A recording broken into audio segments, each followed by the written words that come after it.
Your phone doesn't just guess where you are, it reconstructs your life like a detective, using signals you did not even know you were broadcasting. And here is the weird part. It can do this even if you never opened a map, even if you never posted your location, sometimes even if GPS is off.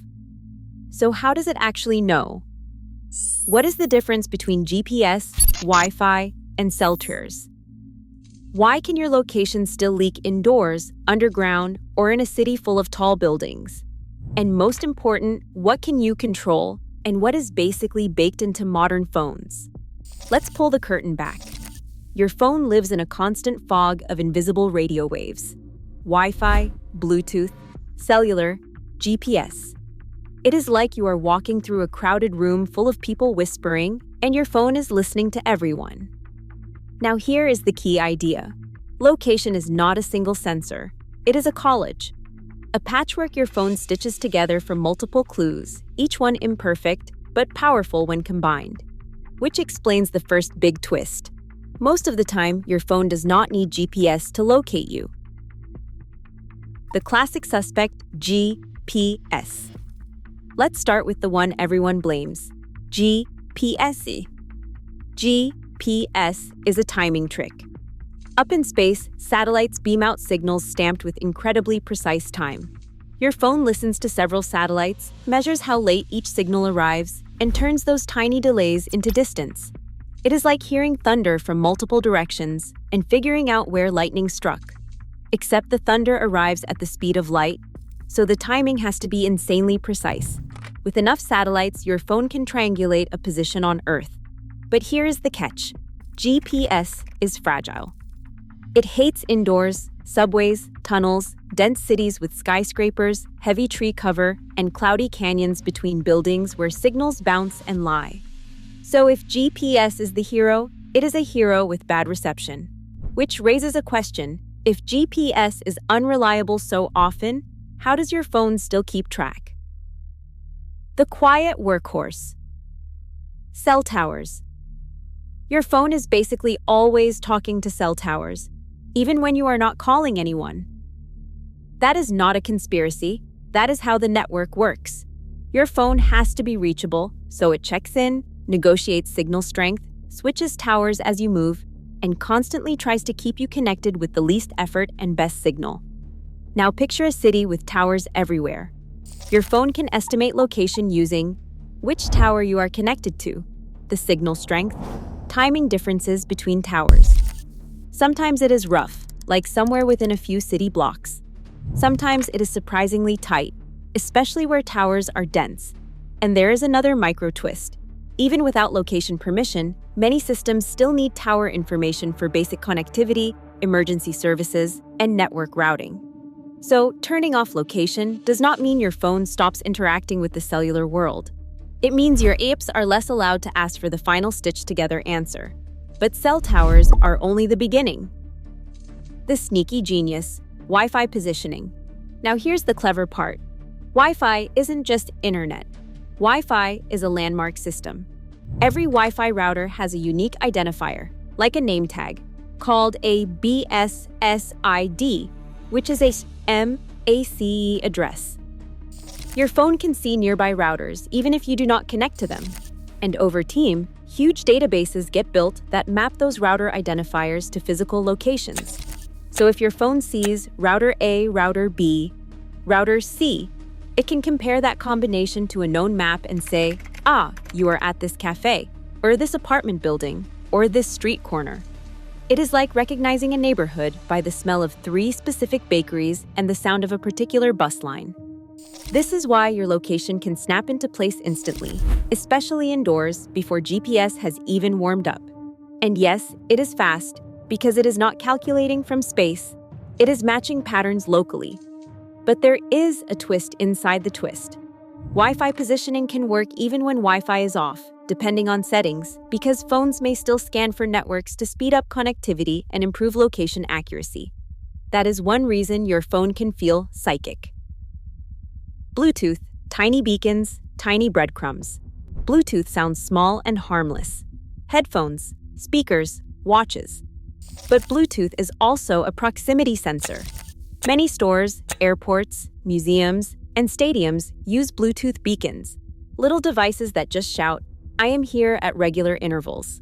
If your phone hears that beacon, it can know you are not just in the building, you are in this aisle, this gate, this floor. Even without official beacons, your phone can detect other Bluetooth devices around you. Patterns matter. Your phone might not identify who they belong to, but it can recognize repeating environments, the same set of signals every morning, the same cluster every Friday night. Which explains something you might have felt.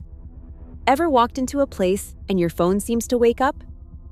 Suggestions pop up, notifications hit, Maps becomes confident. That is not magic. That is your phone recognizing a familiar signal fingerprint. The real mechanism is sensor fusion. So what is actually happening inside the phone? Your phone is doing what pilots and robots do. Sensor fusion at work. It takes messy signals and merges them into one best estimate. Think of it like trying to find your friend in a crowd. GPS is someone shouting from far away, cell towers give you the general neighborhood, Wi-Fi recognizes the storefronts, Bluetooth hears the exact table you are sitting at, and your phone's motion sensors are the footsteps. Yes, your phone also uses the following sensors. Accelerometers, which detect movement. Gyroscopes, which detect rotation. Magnetometers, which detect direction. Barometers, which detect altitude changes such as stairs or floors. So if GPS drops out in a tunnel, your phone can still estimate where you are by tracking movement, like dead reckoning. Not perfectly, but enough to keep the story continuous.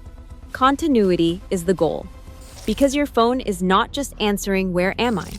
It is answering "Where am I? Where was I? Where am I going? And how confident am I about all of it?"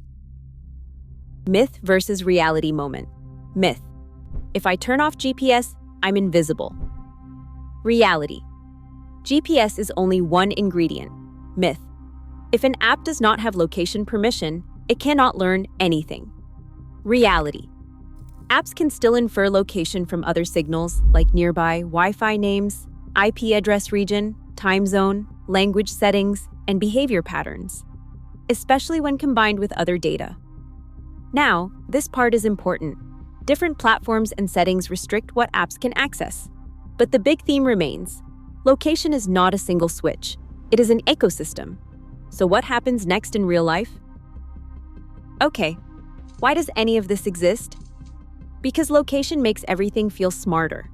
It powers traffic predictions, weather alerts, nearby search results, ride sharing, lost phone tracking, emergency response, photos automatically sorted by place, and your calendar saying "Ye now." Modern life runs on location as a convenience engine. But convenience has a shadow side. Location data can reveal where you live, the place you sleep most, where you work, the place you sit most on weekdays, your routines, the repeating path you take, your relationships, who you are near repeatedly, and your habits like gym visits, clinics, places of worship, or nightlife.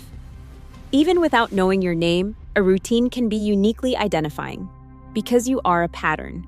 And once a pattern exists, it is easy to monetize, analyze, or misuse. Which brings us to the real question. What can you actually control?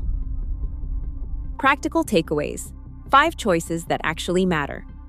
You do not have to go full digital hermit to reduce location exposure, but you do need to think in layers. Here are 5 choices. Treat location services like a dimmer switch, not a light switch.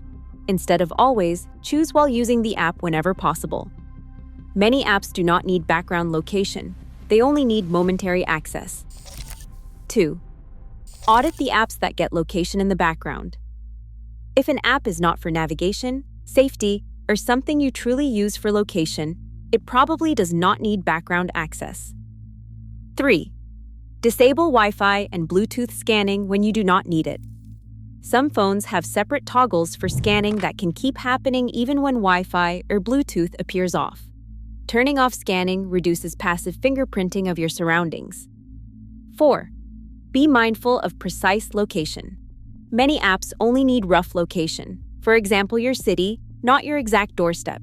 If there is a precise toggle, consider turning it off for non-essential apps. 5. Remember, your account history is also a location map.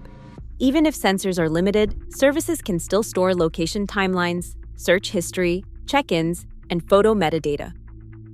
Review and delete what you do not want kept. None of these make you invisible, but they do reduce how easily your day becomes a trackable trail. Conclusion: the callback. So why does your phone know where you were? Because you are not moving through empty space. You are moving through a dense, invisible web of signals, and your phone is built to read that web like a map. GPS is just the headline. The real story is the chorus, towers, Wi-Fi, Bluetooth, motion sensors, stitched into a single narrative. And once you see it that way, you realize something empowering. You cannot erase the web, but you can choose how much of your life gets woven into it. Because your location is not just a dot on a map. It is your routine, your rhythm, your story. And it deserves to be yours first.